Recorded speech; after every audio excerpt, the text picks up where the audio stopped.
This is Akashvani, the news read by Morgan Bagra. Prime Minister Narendra Modi today said that the culmination of Amrit Kalash Yatra will be marked in Delhi's Kartavya Path on the 31st of this month.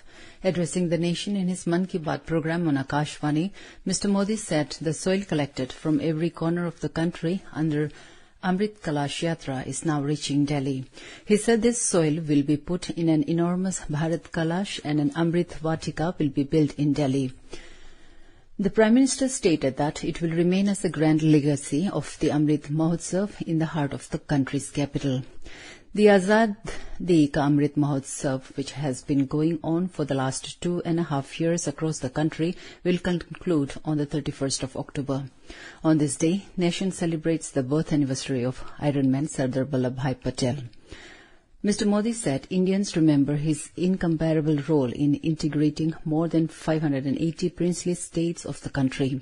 Every year on the 31st of October, the main function related to Unity Day is held at the Statue of Unity in Gujarat. Mr. Modi urged the people to organize Run for Unity programs on this day and join in large numbers. Prime Minister Narendra Modi discussed the current situation in West Asia and its implications for the region and the world with Egyptian President Abdel Fattah al-Sisi.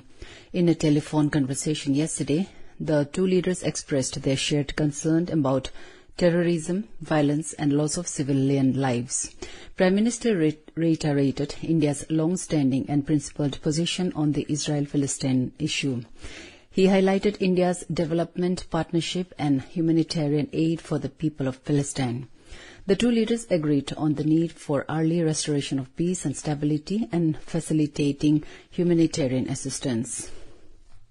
In Kerala, one person was killed and over 20 injured while blasts took place at a convention centre where a prayer meeting of the Christian religious group Jehovah's Witnesses was underway at Kalamassery in Kochi this morning. Eyewitnesses said at least 2 blasts were heard at the convention centre where more than 2,000 devotees belonging to the religious group had assembled for prayers from different parts of the state. A charred body, believed to be that of a woman, was recovered from the site.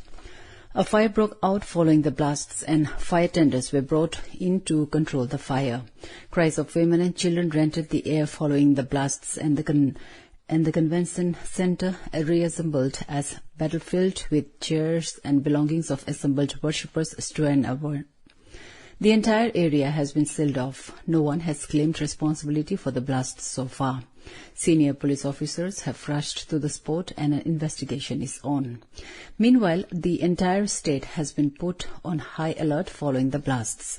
Home Minister Amit Shah spoke with Kerala Chief Minister Pinarayi Vijayan today and took stock of the situation in the state after bomb blasts at the convention centre. Sources said he also instructed the NIA and NSG to reach on the spot and start an inquiry into the incident. Indian Army and Indian Air Force contingent comprising 120 personnel departed for Kazakhstan today to take part in the 7th edition of Joint Military Exercise Kazynd 2023. The exercise will be conducted at Otar in Kazakhstan from tomorrow to 11th November. Indian Army contingent comprising 90 personnel led by a battalion from the Dogra Regiment.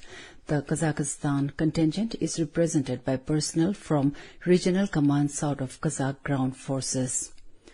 30 personnel of the Air Force from both sides will also participate in the current edition of the exercise along the Army contingents. The joint exercise between India and Kazakhstan was instituted as Exercise Prabal Dostik in 2016. After the second edition, the exercise was upgraded to a company-level exercise and renamed as Exercise Kazynd. The exercise has been further upgraded as by-service exercise this year by including the Air Force component. In the ICC Men's Cricket World Cup, the match between India and England is underway at Ikana Stadium in Lucknow. Earlier, England won the toss and elected to bowl first. Currently, India is the only unbeaten team in 5 straight games, while it is a do-or-die match for England. England has won only 1 match out of the 5 matches and will be effectively knocked out of the tournament if it loses today's match.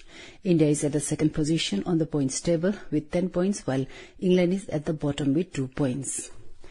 That's all in this news bulletin. Namaskar.